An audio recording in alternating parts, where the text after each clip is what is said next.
എൻ്റെ അന്തരാത്മാവിലേക്ക് ഒഴുകിയിറങ്ങിയ ദൈവകരുണ. പെട്ടെന്ന് തന്നെ ദൈവിക ജ്ഞാനത്തിൻ്റെ പ്രകാശത്താൽ എൻ്റെ ആത്മാവ് നിറഞ്ഞു കവിഞ്ഞു.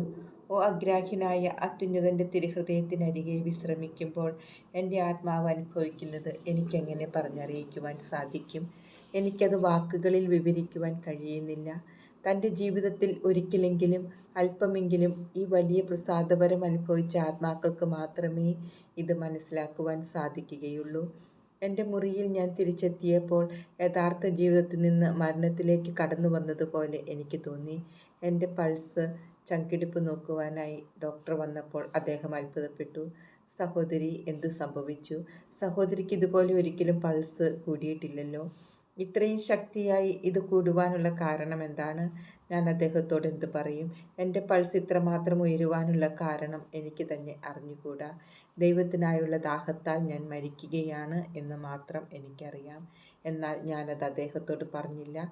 ഇക്കാര്യത്തിൽ മരുന്നിനെന്ത് സ്ഥാനം? ഫെബ്രുവരി 19, 1937. മരണാസന്നരോടുള്ള ബന്ധം. അവർ എന്നോട് പ്രാർത്ഥന ആവശ്യപ്പെടുന്നു. ഞാൻ അവർക്ക് വേണ്ടി പ്രാർത്ഥിക്കുന്നു. ഇതിന് പ്രാപ്തമാക്കുന്ന ഒരു അതിസ്വാഭാവിക പ്രാർത്ഥനാവരം ദൈവം എനിക്ക് നൽകിയിട്ടുണ്ട്. ഞാൻ എപ്പോഴും ദൈവവുമായി ഗാഢ ഐക്യത്തിലാണ്.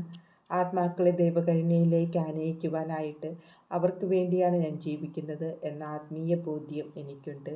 ഓ ദൈവമേ, ഈ കാര്യസാധ്യത്തിനു വേണ്ടിയുള്ള ഒരു ത്യാഗവും അപ്രധാനമല്ലെന്ന് ഞാൻ അറിയുന്നു. ഏപ്രിൽ വരെ ഞാനിവിടെ തന്നെ തുടരണമെന്ന് ഡോക്ടർ ഇന്ന് നിർദ്ദേശിച്ചു. എൻ്റെ സഹോദരിമാരോട് ഒന്നുചേരുവാൻ ഞാൻ ആഗ്രഹിക്കുന്നുവെങ്കിലും ഇതാണ് ദൈവഹിതം. ഫോർട്സ്കിൽ മരിച്ച ഞങ്ങളുടെ ഒരു സഹോദരിയുടെ മരണവാർത്ത ഇന്ന് ഞാൻ അറിഞ്ഞു. എന്നാൽ അവളുടെ മരണത്തെക്കുറിച്ച് അവരെന്നെ അറിയിക്കുന്നതിന് മുമ്പ് തന്നെ ആ സഹോദരി എന്നെ സന്ദർശിച്ചിരുന്നു.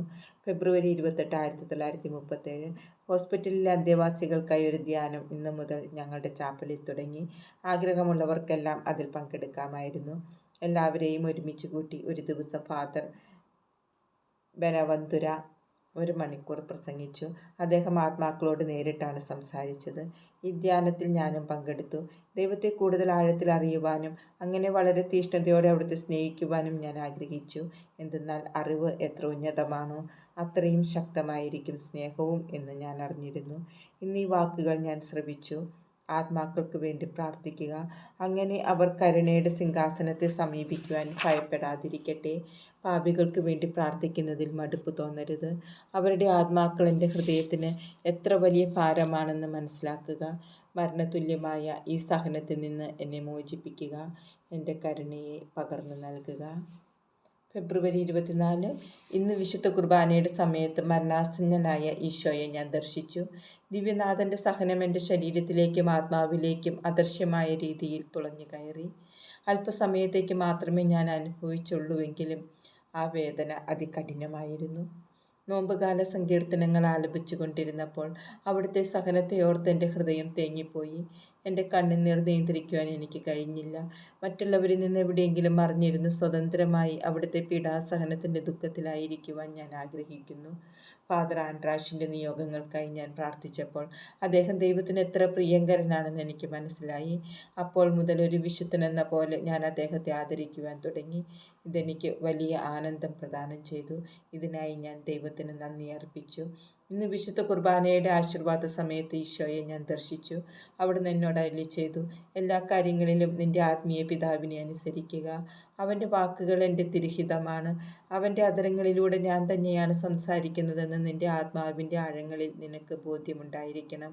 നിനക്ക് എൻ്റെ അടുത്തുള്ള അതേ ലാളിത്യത്തോടും ആത്മാർത്ഥതയോടും കൂടി നിന്റെ ആത്മാവിൻ്റെ സ്ഥിതി അവൻ്റെ മുമ്പിൽ വെളിപ്പെടുത്തണമെന്ന് ഞാൻ ആഗ്രഹിക്കുന്നു.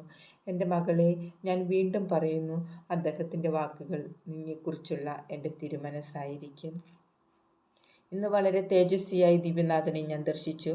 അവിടുന്ന് എന്നോട് പറഞ്ഞു, എൻ്റെ പ്രിയപ്പെട്ട ആതിഥേയെ, വൈദികർക്ക് വേണ്ടി പ്രാർത്ഥിക്കുക. പ്രത്യേകിച്ച് വിളവെടുപ്പിൻ്റെ ഇക്കാലത്ത് എൻ്റെ ഹൃദയം നിന്നിൽ സംപ്രീതമാണ്. നിനക്ക് വേണ്ടി ഈ ലോകത്തെ ഞാൻ അനുഗ്രഹിക്കുന്നു. ദൈവ തിരുമനസ്സിന് വിധേയപ്പെട്ട് കഴിഞ്ഞ 2 വർഷമായി ഞാൻ അനുഭവിച്ച സഹനങ്ങൾ ദൈവ തിരുമനസ്സിനെ കൂടുതൽ വ്യക്തമായി അറിയുവാനും കഴിഞ്ഞ 10 വർഷങ്ങളിലുണ്ടായതിനേക്കാൾ കൂടുതലായി ഞാൻ പരിപൂർണതയിൽ മുന്നേറുന്നതിനും വേണ്ടിയായിരുന്നുവെന്ന് ഞാൻ ഗ്രഹിച്ചു. ഇപ്പോൾ 2 വർഷമായിട്ട് സ്വർഗത്തിനും ഭൂമിക്കും ഇടയിൽ ഞാൻ ക്രൂശിതയാണ്. അതായത് അനുസരണവ്രതത്താൽ എൻ്റെ സഭാധികാരികളെ ദൈവത്തെ എന്ന പോലെ അനുസരിക്കാൻ ഞാൻ കടപ്പെടുന്നു. എന്നാൽ മറുവശത്ത് ദൈവം തൻ്റെ തിരുഹിതം എനിക്ക് നേരിട്ട് വെളിപ്പെടുത്തി തരുന്നു. എൻ്റെ ഈ ആന്തരിക സംഘട്ടനം വളരെ വലുതായിരുന്നു. ഈ ആത്മീയ സഹനം ആർക്കും മനസ്സിലാക്കുവാനോ ഭാവന ചെയ്യുവാനോ സാധിക്കുന്നതല്ലായിരുന്നു.